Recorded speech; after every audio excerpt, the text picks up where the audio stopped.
CFA Level 1 candidate, hey, please take a few minutes because I need to tell you 3 very important things that you need to get out of your mind in case you actually want to pass this exam. Hi guys and welcome back to my channel. My name is Tanishka and I hope you all are doing good. In today's video, I'm gonna be telling you 3 things that you need to actually get out of your head as a CFA Level 1 candidate so that you actually have higher chances to pass the exam. So let's get straight to it. But before that, if you're new to this channel, then please take 1 second to hit the subscribe button. If you've ever liked my work even a teeny tiny bit, then please join the community by subscribing to the channel. And while you're at it, do not forget to hit the bell icon so that you're notified every time I post a new video. And for the very kind people who have already subscribed to my channel, thank you so much for joining me in my journey. I hope we stay together till the end of time. Okay, so first things first, this video, like I said, is for the CFA Level 1 candidates. Whether you're planning to give CFA Level 1 or you're already in CFA Level 1, these points are very, very applicable for you because since it's your first exam, people are actually, putting a lot of misinformation or are scaring you. Naturally, you also get more scared. So here are 3 things that I wish you get out of your head, and believe me, it will actually clear your mind and increase your chances of passing, क्योंकि जब दिमाग में जगह होगी तब अच्छे से पढ़ाई होगी.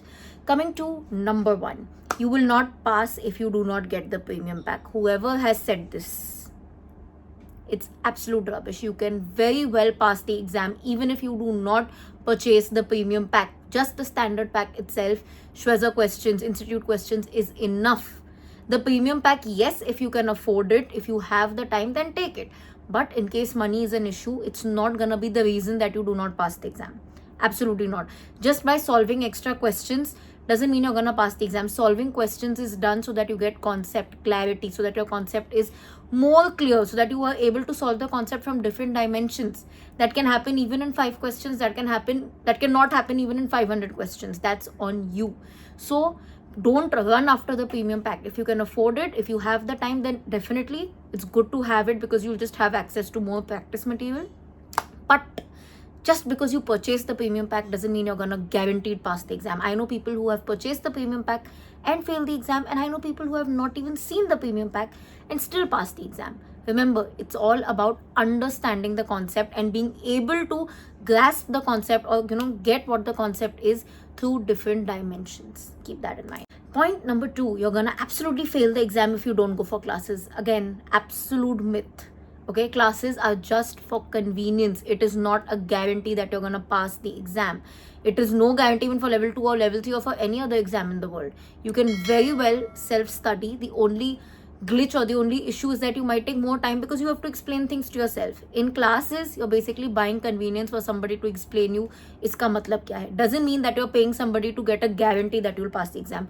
Nobody can guarantee that. If anybody is telling you that they are guaranteeing that, they are lying. Please run away from them. Run very fast. Okay. Point number 3, if you are studying using only objective terms, let me explain. If you are studying looking at only the clock, I need to sit for 3 hours, फिर चाहे उस 3 घंटे में 2 hours my mind is in Pluto, doesn't make sense. It really doesn't make sense. It's okay if you're not able to study for that many hours. It is more about meeting a deadline. It is more about quality than quantity. Believe me, very few people speak about this in CFA. Everybody's like, oh, you need to study for these many hours. It's each to their own. There are people who are able to grasp things faster if they spend quality time. So just remember, always quality over quantity. Do not all the time quantify it. And if you want to quantify it, then quantify it in the sense that I need to complete 2 chapters this week. That makes more sense. Not that I need to study for 8 hours a day. It doesn't happen. Sometimes our mind runs away. Sometimes this happens. Sometimes life comes. It's the most silly thing. So remember, objectify what should be objectified and keep other things subjective. That's gonna help. Quick reminder before I end this video, for the May 2025 CFA Level 1 candidates, our 8-week program, study plan program, wherein I meet you for 9 consecutive weeks, planning your study schedule, your revision schedule based on your life. So basically what I do is I don't make the CFA exam your life, I make it a part of your life. So you're able to do other things with it. In case you want to join it, the link is in the description box. And remember, only the 8-week plan is open for you. For the August and November candidates, we are still accepting 16-week and 24 weeks. This is your last chance, May 2025 candidates. Believe me, if you want somebody to make a quick plan for you, who can stay with you, who can guide you week by week, step by step, day by day, then what are you waiting for? Quickly fill the form, join the program. I'll see you there. And of course, if you like this video, don't forget to like, comment, share, subscribe. I'll see you guys very, very soon. Until then, keep sparkling and definitely keep learning.